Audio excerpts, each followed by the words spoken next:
You can ignore me, but you can never erase the truth you left behind. He could ignore me, but he could never erase the truth he left behind.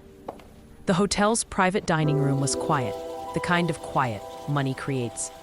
Soft music, dim lighting, crystal glasses reflecting chandelier light like falling stars. Tighten your seatbelts, because this gets wild. Hey, if you're new here, please like, subscribe, and comment where you're watching from, and what time it is there. To my regulars, drop a comment below. Now back to the story. Table 12. That was my assignment. I carried the tray with steady hands, and then I saw him.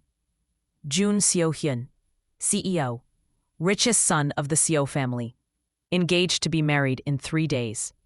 He sat at the head of the table with the ease of someone born to be obeyed, calm, composed, untouched by the noise of the world. His fiancée sat beside him, elegant and perfect, the image of a future chaste wife. I approached in silence. Wine, glass, pour. Step back, professional. Nothing more. He looked up briefly. Our eyes met. Recognition flickered, invisible to everyone but painfully clear to me, then disappeared beneath the surface like it had never existed. That was all. No reaction, no acknowledgement, no past, just distance. I finished my service and stepped outside the room, closing the door behind me.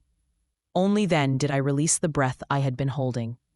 There was no drama, no confrontation, just reality. He was moving forward with his life, and I already had mine. When my shift ended, the city lights softened into something almost gentle. My apartment was small but warm, and in that quiet space, a child slept peacefully beneath the blanket. I brushed his hair softly and whispered goodnight. This was my world, simple, steady, ordinary. But 3 days from now, the man who once walked away would stand at the altar beside another woman.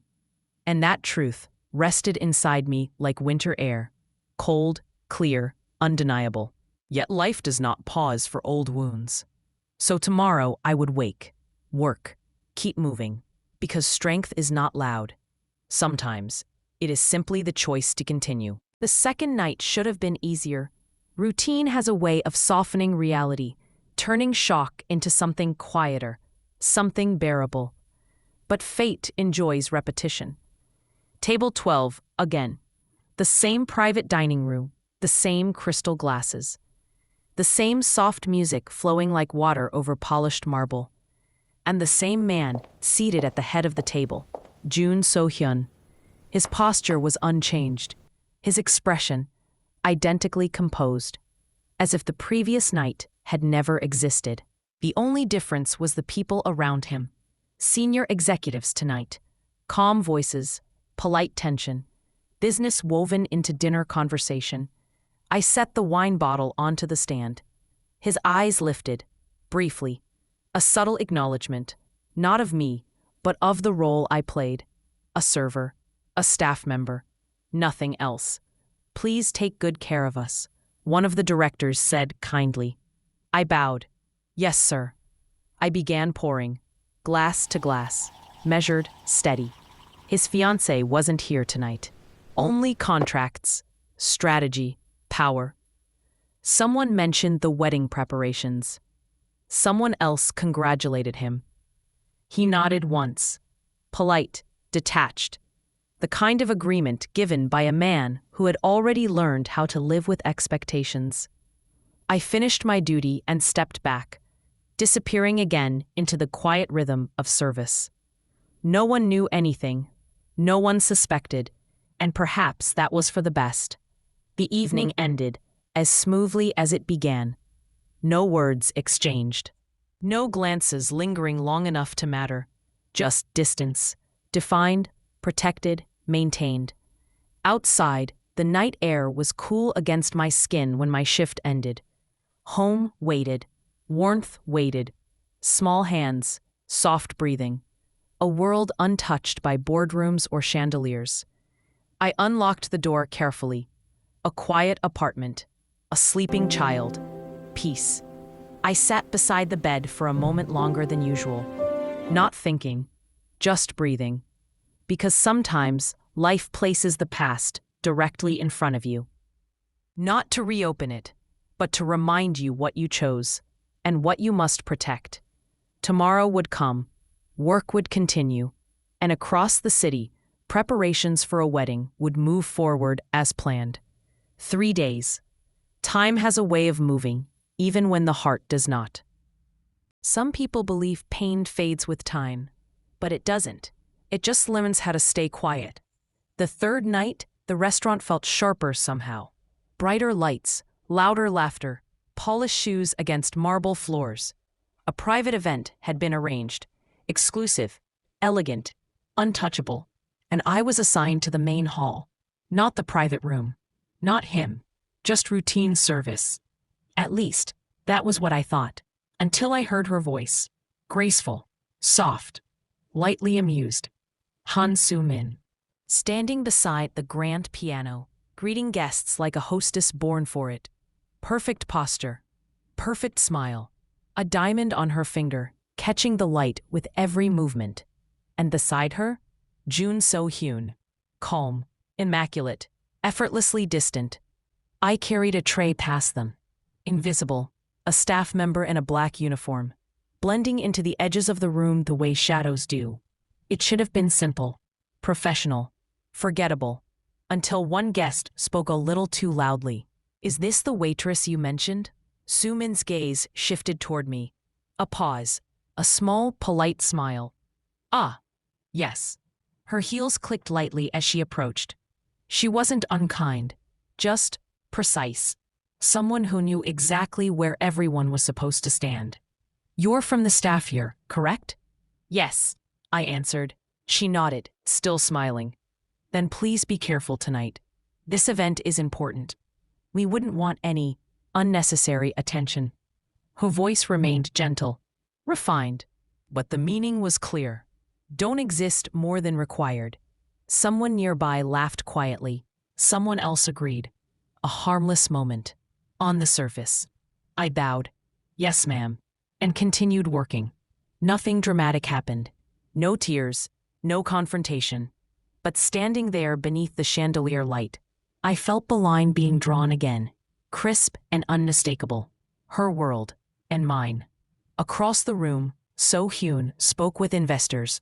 Polite, reserved, controlled. He didn't look my way. And I didn't expect him to. The evening flowed on, music, laughter, glasses raised in celebration of a future already planned. When the event ended and the lights dimmed, I stepped outside into the calm night air and felt the city breathe with me. Somewhere across Seoul, a child was sleeping peacefully, unaware of the distance that shaped the lives around him. And I reminded myself, strength doesn't always stand in the spotlight. Sometimes it survives quietly in the shadows. 3 days. Time kept moving. So did I. Rain fell that night. Not heavy, just enough to blur the reflections of streetlights across the pavement, turning the city into soft watercolor. My shift ended late. I walked home quietly, the sound of wet footsteps echoing behind me in empty streets that never fully slept. Inside the apartment, the air was warm, safe, familiar. A small lamp glowed beside the bed, and there he was, Min-jun, sitting up instead of sleeping. A children's book lay forgotten beside him, his fingers resting on the pages, his eyes lifted the moment I stepped in. "You're home." His voice was gentle, always gentle. "I am," I said, smiling as I set down my bag. "You should be sleeping." He didn't lie down. Instead, he studied me for a moment longer than usual, quiet, thinking, searching for something he didn't yet have words for. Then he asked Dick, the question that had been slowly forming in his heart. Do I have a father? "Mom, Yes, do I darling, have you a do. father?" He's always with The us in room our went hearts. still. Not dramatic, not loud, just still. I didn't move for a moment. Children don't always know what their questions do. They simply ask because curiosity is honest, because absence eventually becomes noticeable. I sat beside him on the bed.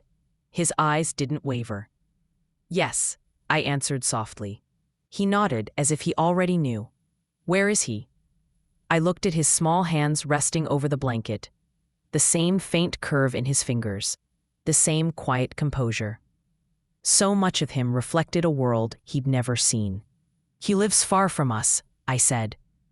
A simple truth, not the whole story. Not a lie. He thought about it. So, he doesn't visit? No, another truth. His expression didn't break. He simply absorbed it. Children accept reality in ways adults rarely do. Then came the one question I wasn't ready for. Does he know about me? Silence No. filled the space between us. I breathed slowly. Finally, no. He blinked once. Then again. Not hurt, not angry. Just understanding something deeper about the world for the first time. I see.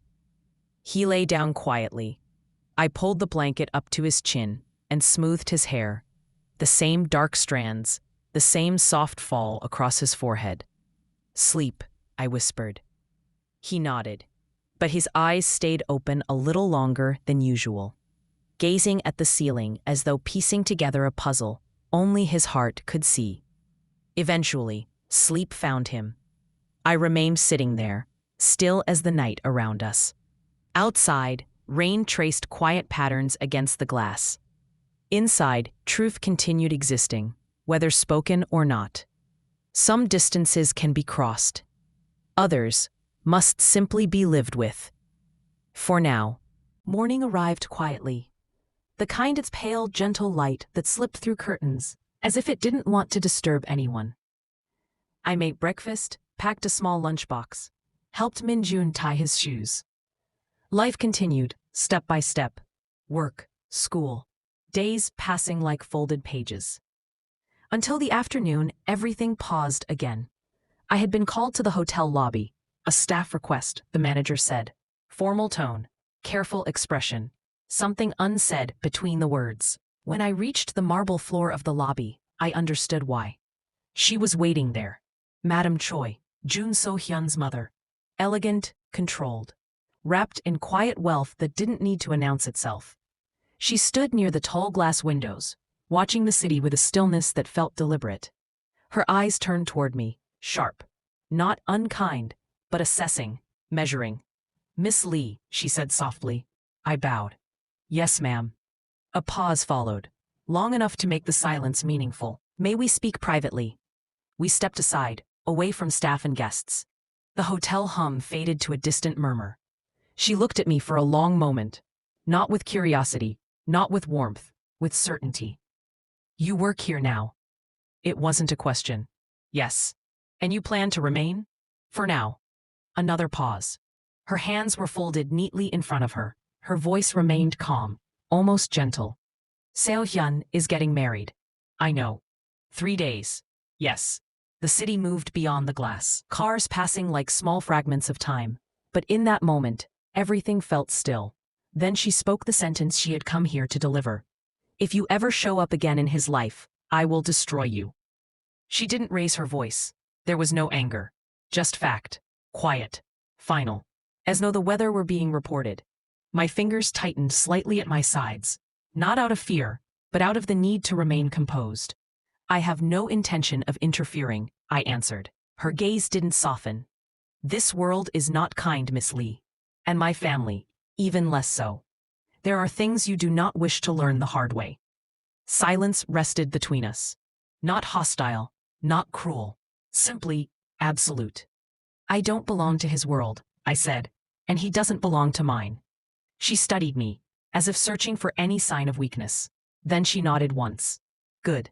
She turned to leave, but paused. Without looking back, she added, for your own sake, stay far away. And then she walked out of the lobby, heels clicking lightly against marble. Posture unshaken, presence fading like a shadow at sunset. I stood there a moment longer. Not surprised, not shaken, just reminded. The lines between worlds weren't merely social. They were protected, guarded, reinforced. And somewhere across the city, wedding preparations continued, untouched by quiet warnings or silent histories. That evening, When I returned home, Min-jun greeted me with his usual soft smile, as though the world were still simple, as though life had not drawn walls around us. I cooked dinner. We talked about school. Laughter lived in small spaces again. And yet, a sentence lingered in the air long after the lights went out. If you ever show up again in his life, I will destroy you. But destiny does not always ask for permission. Sometimes it simply arrives, without warning, without mercy, without waiting for anyone to feel ready. And it was already on its way. The city always feels different in the morning, colder, clearer, honest in a way the night never is. Work began as usual, quiet footsteps through polished corridors, routine greetings, the steady rhythm of service. Nothing unusual, nothing dramatic. Until my phone rang, an unfamiliar number. I hesitated before answering. Miss Lee, a woman's voice, professional, neutral. Yes, this is CO Group headquarters. There is a matter requiring your presence. Today, silence rested for a moment on the line. Not threatening, not pleading, just firm. I almost asked why, almost refused. But something inside me already understood. So instead, I said, "What time?" 11. The call ended, and the world shifted, not loudly, not suddenly, but like a quiet rearranging of gravity. I arrived at the glass tower shortly before 11. The building rose into the sky. Clean lines, mirrored windows, polished stone. A monument to certainty. Inside, marble floors reflected ceiling lights like captured stars. People moved with purpose. Security confirmed my name, then escorted me upstairs, higher, higher, until the lift doors opened into a quiet corridor, muffled by thick carpeting, boardroom level. One of the staff bowed slightly. "Please wait here." Through the frosted glass, muted voices carried, layered, formal, controlled. A meeting was already in progress. I thought they would ask me to wait until it finished. But the door opened instead. Someone gestured inside, and suddenly, I was stepping into a room filled with Seoul's most powerful men and women.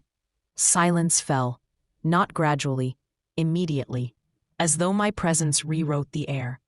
I didn't speak, didn't move more than necessary, just stood there, still, the same way you do when you enter a place not meant for you.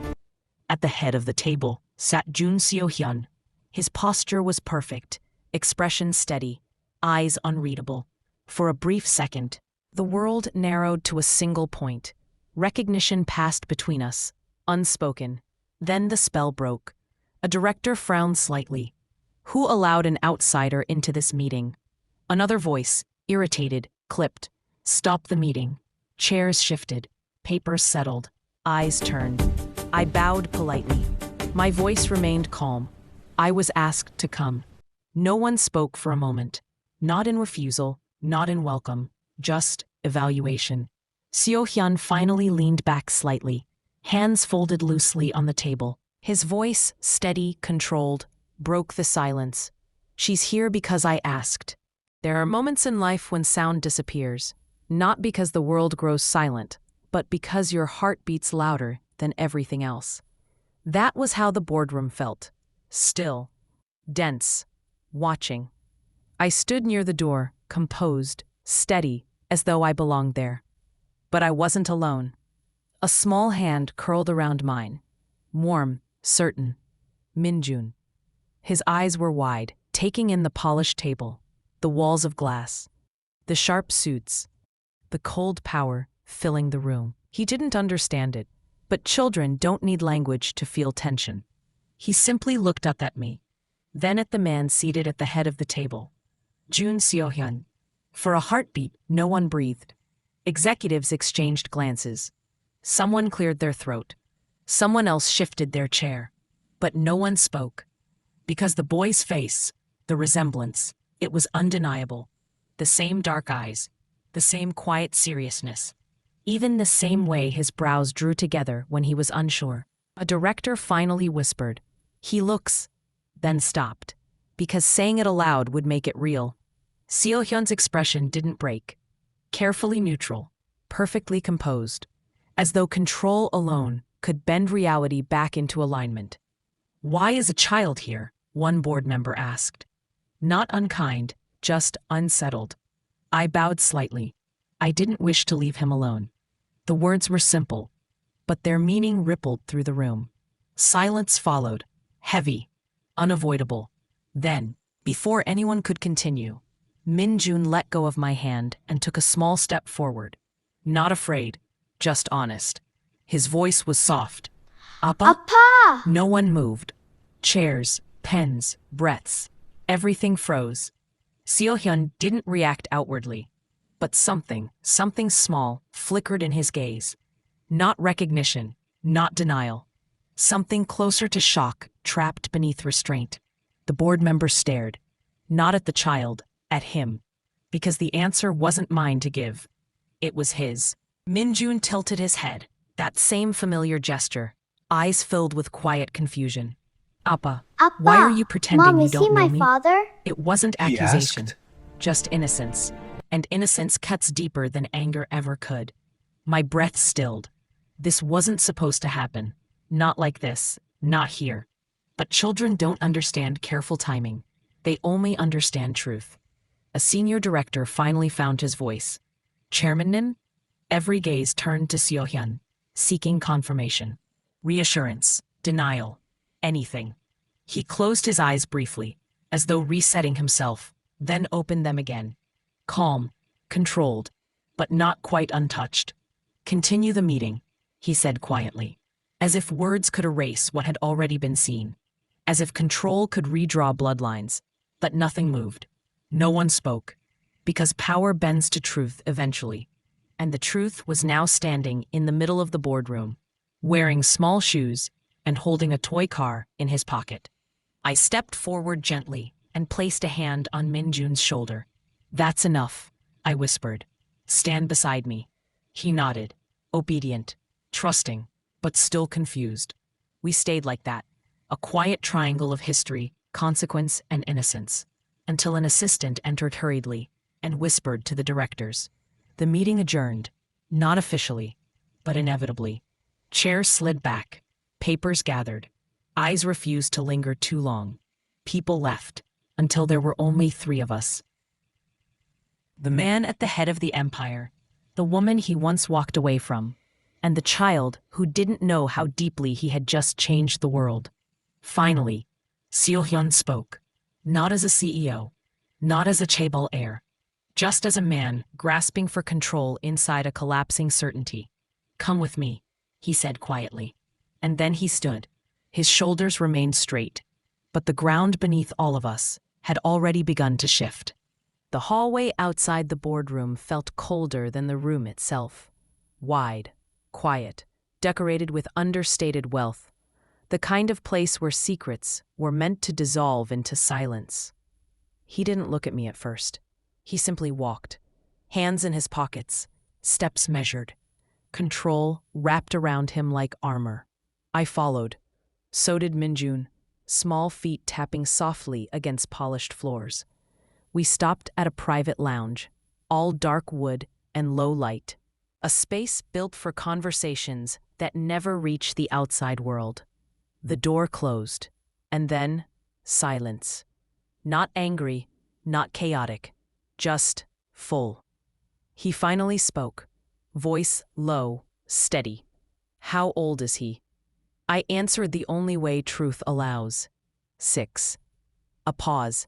Calculation flickered behind his expression. Not coldness, not cruelty, just the realization that time had been moving without him. His gaze shifted to Min-jun. The boy didn't hide, didn't shrink back. He simply watched him, quiet, curious. The way children do when they sense something important but don't have words for it yet. Another question. You raised him alone? Yes. His jaw tightened for the briefest moment, not visible, unless you were looking for it. I didn't defend myself, didn't justify, didn't explain. There are stories the heart tells without sound. He turned away, as though the room itself might help him think. Then, almost as if speaking to the empty space between us, no one told me. It wasn't accusation. It was realization. A truth, too late. My reply was simple. No one needed to. Silence returned. There was something different inside it now. Not distance, weight, responsibility, complication.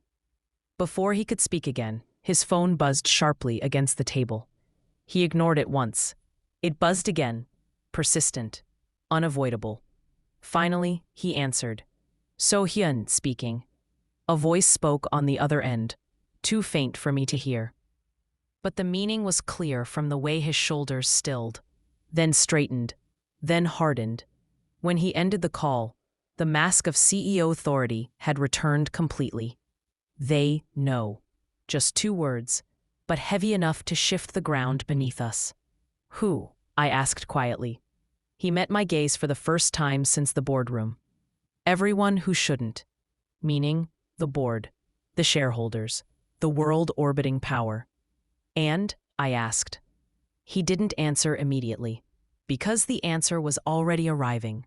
The door opened without knocking. Han Soo-min, poised, elegant, unshaken. Her expression was calm, but her eyes carried the sharp precision of someone who understood consequences long before others felt them. She looked at the child first, then at me, finally at him. So, she said softly, there really is a child. No raised voice, no broken tears, just clarity, pure and cutting. He exhaled slowly. Soo-min, she lifted a hand gently, stopping him without force.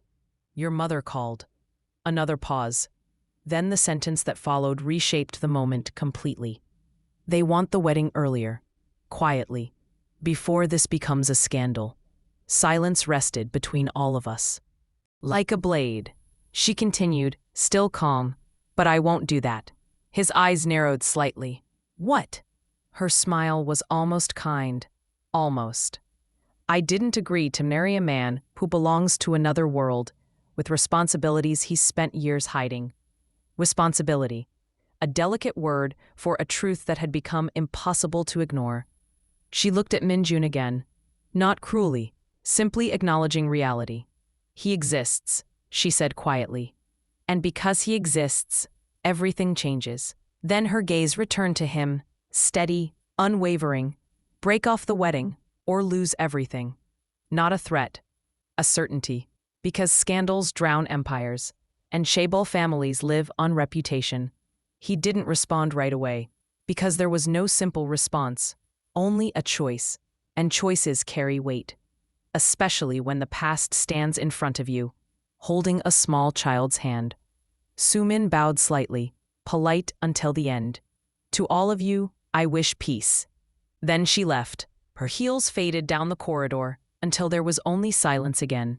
But nothing felt still anymore. The future had already shifted, and none of us could step back to where we were before. Not now, not ever. Rumors travel faster than truth. By the next morning, they were everywhere. Not in headlines yet, just beneath them. In whispered conversations, in careful messages, in the way people paused before speaking, as if weighing every word against consequence. CO Group continued operating, but the air inside the building felt heavier. Assistants walked more quietly. Senior staff avoided eye contact longer than usual. Even the elevators seemed slower. Because everyone knew, they just hadn't said it out loud yet. I didn't return to headquarters. There was no need. The world had already begun to move without me. I went to work, served tables, smiled when required. On the surface, nothing had changed, but beneath every polite exchange lay an uneasy truth. A child existed where a scandal was not supposed to, and he had a face that made denial impossible. That afternoon, my manager approached my station. There's someone asking for you. I expected a customer, a complaint, a request. Instead, I found Madame Choi waiting in the quiet corridor behind the restaurant, posture straight, expression perfectly controlled. We regarded one another in silence. This time, there were no warnings, only inevitability. The news is spreading, she said calmly. Yes, you understand what that means. I do. Her gaze didn't soften, but it didn't harden either. Seo Hyun met with the board this morning. I waited. They want reassurance, stability. A predictable future. Of course they did. And what does he want? I asked. She hesitated, the smallest fracture in an otherwise unbroken composure. I'm still trying to understand. That alone said more than any speech could. Because certainty had disappeared, and in its place stood doubt, responsibility, regret, consequences. She looked at me again. At some point, this will reach the media. I nodded. When it does, your life will not remain untouched. I knew that already. Privacy is the first cost of truth. But there was something else in her tone. Not threat. Concern. Buried beneath layers of upbringing and restraint. Protect the boy, she said quietly. Then she left. The rest of the day passed like a slow echo. Night arrived. I walked home through cooler air, carrying groceries and quiet thoughts. Inside the apartment, Minjun worked on a school drawing at the table, crayons scattered like fragments of color across white paper. He looked up and smiled. And for a moment, nothing else mattered. Not boardrooms, not rumors, not the shifting ground beneath our lives. Just this small world. Warm, fragile, real. I set dinner on the table. We ate, we talked about simple things. And yet, somewhere beyond our walls, the city was already preparing to speak louder. Because truth cannot hide forever. And when it finally steps into the light, it rarely asks whether anyone is ready. Morning light has a way of revealing truth. It doesn't shout, it doesn't judge. It simply arrives and removes shadows. The shadows disappeared that day, because the story finally reached the headlines. CEO Jun Seo-hyun, secret child revealed. Wedding postponed amid personal scandal. Heir questioned. Board demands answers. No photographs at first, just words. And yet, words were enough. The restaurant grew tense. Customers whispered. Staff exchanged glances. Phones lit up with notifications. But I continued working. Quiet. Unmoved on the surface. Because panic never saves anyone. By afternoon, the world outside began to feel louder. Curiosity replacing silence. Attention replacing anonymity. And then, he came. No entourage, no announcement, no shield of assistance. Just him. Standing at the entrance in a dark suit, eyes tired in a way I had never seen before. A man who had finally learned that power doesn't protect the heart. It only delays consequence. Our eyes met. And for the first time since everything began, there was no distance. Only reality. We stepped outside together. The day was bright. Painfully so. For a moment, neither of us spoke. Then he said quietly, "The wedding is canceled." Not postponed, canceled. 3 words that carried loss, regret, and a freedom he had not asked for. I didn't answer, because endings don't always require commentary. He continued, voice low, almost careful. The board asked for my resignation. Silence rested between us. Not triumphant, not bitter, just honest. He had once chosen power over truth, and now truth had taken power away. What will you do? I asked softly. He looked out over the city, a skyline he once ruled, now just scenery. I don't know. It wasn't defeat. It was release. For the first time, there were no masks, no strategies, no carefully measured words, just a man standing in the aftermath of his choices. He turned toward me again. There were countless things he could have said. Apologies, explanations, regret. But instead, he said the one thing that mattered. May I see him? My heart tightened, not in pain, but in understanding, because this wasn't about us anymore. It hadn't been for a long time. I nodded. That evening, he came to the apartment. No driver, no suit jacket, just exhaustion and sincerity. Minjun opened the door first, small hands gripping the handle. Their eyes met, and the world became unbearably quiet. No dramatic tears, no sudden embraces. Just 2 people, one small, one grown, recognizing something wordless inside each other. Finally, the boy spoke. Your Appa. Not a question, a truth. Seo-hyun knelt slowly. Yes. His voice broke, barely audible. Not loud grief, just a quiet fracture in a man who had built his life on being unbreakable. No promises were made that night. No future was declared. We simply sat together, 3 people in a small room lit by a single lamp, sharing the silence that comes after a storm has passed, but before new weather arrives. Because this was not forgiveness, not yet. Forgiveness requires time, and healing has its own pace. But something had changed. He no longer lived behind glass towers and safe illusions, and I no longer stood alone.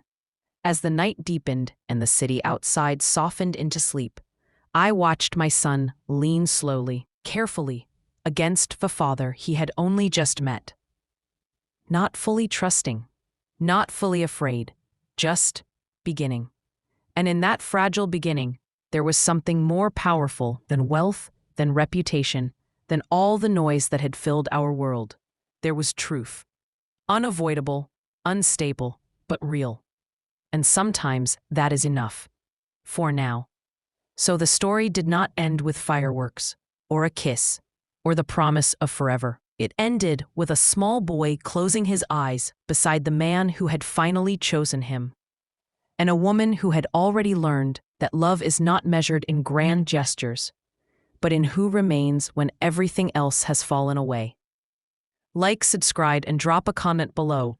For more of this kind of stories, click on any of the videos on your screen.